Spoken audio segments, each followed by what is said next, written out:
In this video on Cloudspire, we'll learn about the Onslaught Phase.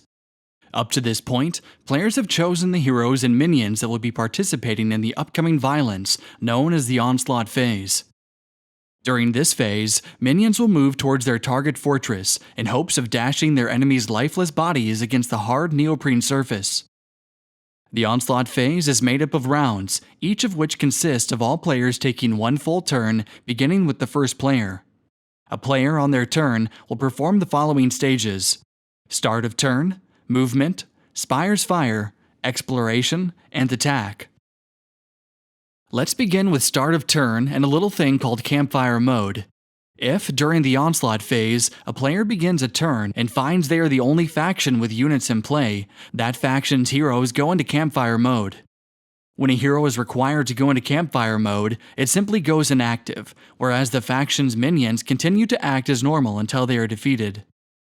At the start of a player's turn, they check to see if Campfire Mode triggers for any faction.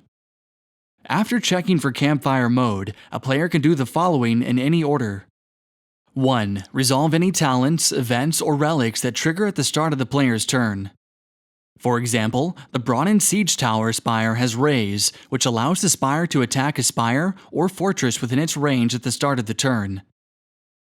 On the other hand, using a relic, like Astral Scouting Tool, can assist the player in locating advantageous landmarks.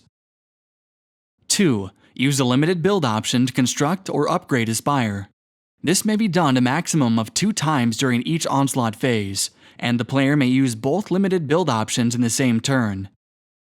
At the bottom of each fortress, there are 2 spots in which players can track how many limited build options they have performed during the phase.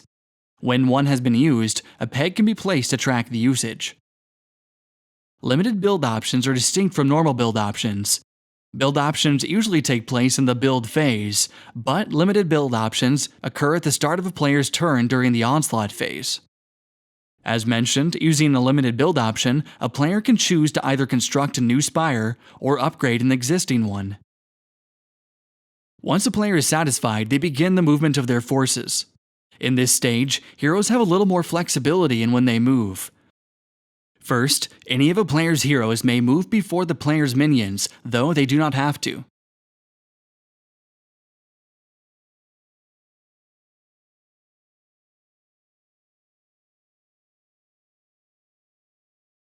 If there are any heroes on top of the deployment stack, they must move now if any minions are beneath them in the stack. After this first portion of hero movement, all minions must move one after another. The leading minion, which is the minion closest to the player's chosen mark, must always move first. After minion movement, any of the heroes which did not move before the minions may move. Any heroes left in the deployment stack after minion movement must also move. During this stage, certain units may have talents that activate either before or after unit movement. For example, the Grove Tender's Warbriar has Impale, which deals 1 damage to certain adjacent opposing units after it ends its movement. Some talents even occur during movement, like the Grizzled Oak's Crush, which allows the unit to displace units from opposing factions, damaging them in the process. Once a player's units have moved, spires will fire. Going left, each player will check if the current player has any units within range of their spires. If so, the applicable attacks occur. When a spire has multiple possible targets, the player who owns the spire must choose which one the spire delivers its attack on. The corresponding attack dice are rolled according to its number of attack upgrades, and the damage is dealt to the targeted unit. Each opposing player, in turn order, will perform this until each has had a chance to fire their spires. Exploration will then occur. Any landmark that is adjacent to one or more of a player's units may be explored. When this is done, the player looks at its face-down side without showing it to the other players. After exploring a landmark, the player must decide whether to reveal it or leave it face down. If revealed, any applicable health chips are placed beneath it immediately. A player can explore landmarks until they decide to stop or once no more new landmarks are available to explore. Note that each landmark may only be explored once per turn. The final stage of the Onslaught Phase is the attack stage. The active player's units attack in the order of the player's choosing. Minions must attack if they have a valid target, while heroes may do so optionally. Valid targets are adjacent opposing units, which include landmark minions, spires, and fortress gates. Units with the range talent will also consider non-adjacent units in range as valid targets. Adjacent landmarks with health chips but no minion status are also valid. Each of a player's units may only attack once per turn. When attacking, the unit deals damage equal to its attack stat. For every damage dealt to a unit, one health chip is removed, and if the final chip is removed, the unit is defeated. Units will retaliate once when attacked each turn, as shown in the previous video. When a grouped minion is defeated, the next minion in the group is revealed and gains health chips equal to its health stat. Leftover damage from the attack on the first grouped minion does not carry over, and the newly revealed minion does not retaliate on behalf of the defeated unit. If a unit attacks a spire, any amount of damage results in the spire losing one attack or range upgrade chip from the bottom of its stack. In order to remove a fortification upgrade, an attack of at least value 2 must be rendered against the spire. An attack cannot remove more than one upgrade from a spire, no matter how much damage is dealt. Note that spires do not retaliate. Once the blood and guts are cleaned up, a player collects the reward for the opposing unit or spire defeated.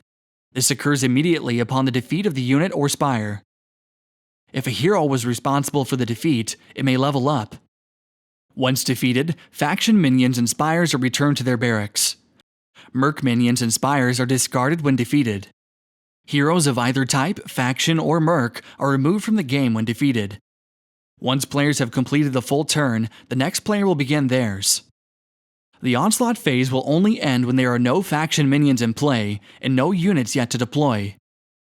If the defeat of a minion triggers the end of the phase, the current player will resolve the defeat, including the collection of rewards and leveling up, but they will not finish their turn out. Heroes remain in play and start the next wave on their current hex.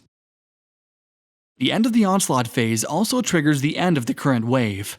Players will remove the limited build option pegs in the bottom of their fortress, discard played relics with entire wave listed on them, pass the event deck and first player designation to the left, and discard the wave's event card unless it has ongoing effects. If wave 4 is completed, the game ends. Otherwise, the game continues on to the next wave, beginning with the event phase. In a 2-player game, the goal of Cloudspire is to defeat your opponent's fortress gate within the 4 waves. If this cannot be accomplished, then the goal is to have the most powerful fortress by the end of the game. If during the 2-player game, a faction's fortress gate is defeated, the game ends immediately. A fortress gate is considered defeated if it loses its final health. The remaining fortress gate is the game's winner. If neither player has defeated its foe's fortress, then once the final wave is ended, the players determine which faction has the stronger fortress.